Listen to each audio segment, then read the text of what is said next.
गले नहीं थकते तुम्हारे?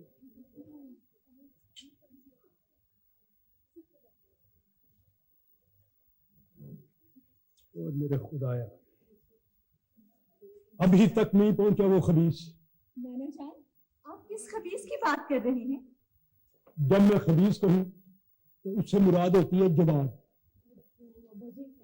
हमारा भाई मुल्क का इतना मशहूर मारूफ शायर है और आप उसको बात बात पे खबीस इस तरह कहते हैं जैसे खबीस उसका तखल्लुस हो। तुम चुप करो जी, तुम बहनों के लाड प्यार ने उसको बर्बाद कर दिया। मैं मानता हूं कि वो 9 बहनों का इकलौता भाई है, लेकिन इसका यह मतलब नहीं है कि वो पूरे खानदान को इंतजार करवाए। उसको एहसास होना चाहिए कि आज उसके भांजे की मंगनी है और लड़की वाले सारे बेचारे गली में खड़े होकर इंतजार कर रहे होंगे।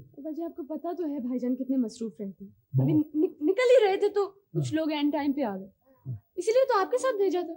और वैसे भी रजिया आप ही भी नहीं आई अभी तक। वो भी तो उसी की बहन है, वो वक्त पे कैसे आ सकती है? मानता हूं कि वो 9 बहनों का इकलौता भाई है, लेकिन इसका यह मतलब नहीं है कि वो पूरे खानदान को इंतजार करवाए।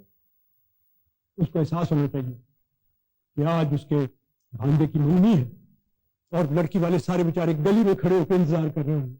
आपको पता तो है भाईजान कितने मसरूफ रहते हैं। अभी निकल ही रहे थे तो कुछ लोग एंड टाइम पे आ गए, इसीलिए तो आपके साथ भेजा था। और वैसे भी रजिया आप ही भी नहीं आई अभी तक। वो भी तो उसी की बहन है, वो वक्त पे कैसे आ सकती है? आए।